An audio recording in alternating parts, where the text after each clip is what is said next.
Tonight at 7, tracking Tropical Storm Gordon. The storm right now making its way into the Gulf of Mexico and toward the Panhandle. The outer bands of the storm dumped half a foot of rain across parts of South Florida, all while tropical storm warnings and a flood watch were in effect. Drivers in Homestead, one of the hardest hit areas, were forced to navigate flooded roadways today. Tropical Storm Gordon dampened most Labor Day weekend plans. And just take a look at this. Rough surf and the high risk of rip currents forced officials to close all the beaches in Miami-Dade County. Miami Beach completely empty as residents and tourists were told to stay away. And tonight we're mostly out of the woods. Some good news there. The weather has been gradually improving as Gordon moves farther away. Let's check in with our chief meteorologist, Craig Setzer. And when can we finally say goodbye, Gordon, once and for all? I think by tomorrow afternoon, let's say, we will be out of the influence of Gordon completely. It's back to steamy summertime weather, but still enough moisture around to support big thunderstorms, heavy thunderstorms with big downpours. Here's a satellite loop of Gordon through the day today, in every image there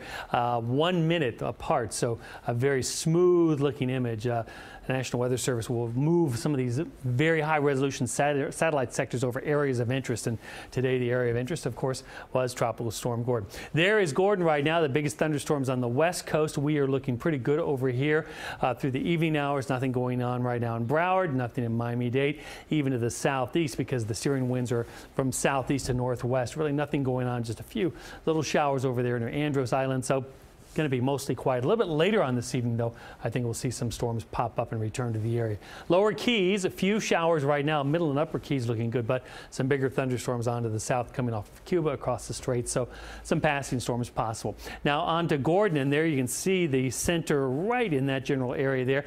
For a time, it looked like it was trying to get a bit of an eye wall forming, but now just kind of a northern edge there to the overall circulation, and still getting better organized, and the heaviest weather right now on the east side of it, affecting Fort Myers as well as the Naples area. Here's the computer models as we go through the night, and that's the fear, is that a few more of these little thunderstorms will pop up and move across the area. And while they may produce some brief downpours, we've had so much rain and the ground is so saturated, Miami-Dade and Broward, that any additional rainfall could create some flooding. So the flood watch continues through at least the evening hours for South Florida. Latest advisory was at 5 o'clock. We'll get an update as of 8 p.m., but the latest forecast track is as of 5 p.m. Moving west-northwest at 17, 50-mile-an-hour winds there, and at that time was west-southwest of Naples. Future track gives it only about 24 hours before it reaches the coast.